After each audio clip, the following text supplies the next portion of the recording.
दोस्तों, ये कहानी एक ऐसे वीर योद्धा की है जिसका नाम सुनकर दुश्मन कांपने लगते थे। दोस्तों, आइए जानते हैं इस वीर योद्धा के बारे में। अंधेरी रात का सन्नाटा अजमेर के किले की ऊंची दीवारों पर गहराई से छाया हुआ था। चांद की हल्की रोशनी किले के पत्थरों पर एक अद्भुत आभा बिखेर रही थी। ठंडी हवाएं किले की बुर्जों से टकराकर रहस्यमय ध्वनियां उत्पन्न कर रही थीं। यह वही किला था जो पृथ्वीराज चौहान के अद्वितीय पराक्रम और गौरवशाली गाथाओं का साक्षी था। हर पत्थर, हर दीवार उनकी वीरता की कहानी बयां कर रहा था। उस रात भी पहरेदारों की आंखें सतर्क थीं।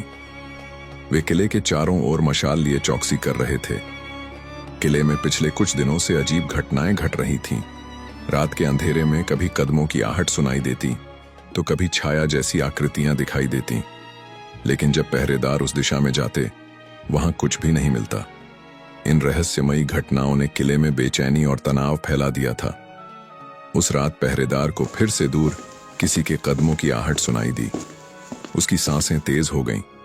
उसने मशाल को ऊंचा किया और चारों ओर देखने की कोशिश की। कौन है वहां? उसकी कड़कती आवाज किले की दीवारों से टकराई, लेकिन अंधेरे में कोई जवाब नहीं आया। पहरेदार ने बिना समय गंवाए अपने कमांडर को जाकर यह बात बताई।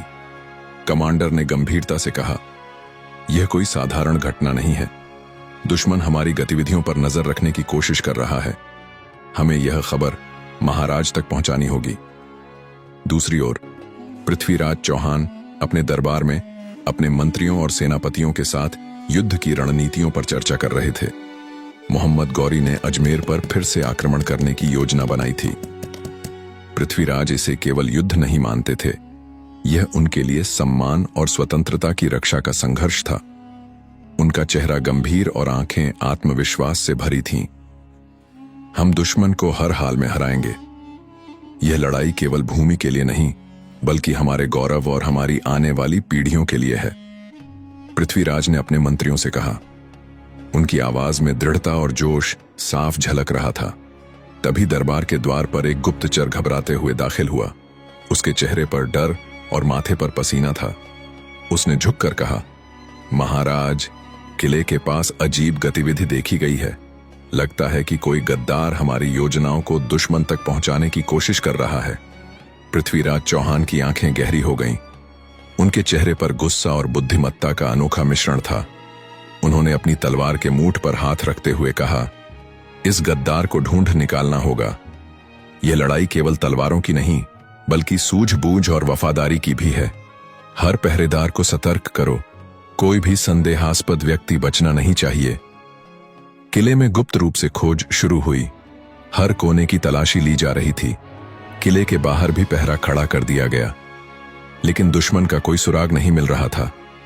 पृथ्वीराज जानते थे कि दुश्मन कमजोर नहीं था, लेकिन उन्हें अपनी सेना और अपनी बुद्धिमत्ता पर पूरा भरोसा था।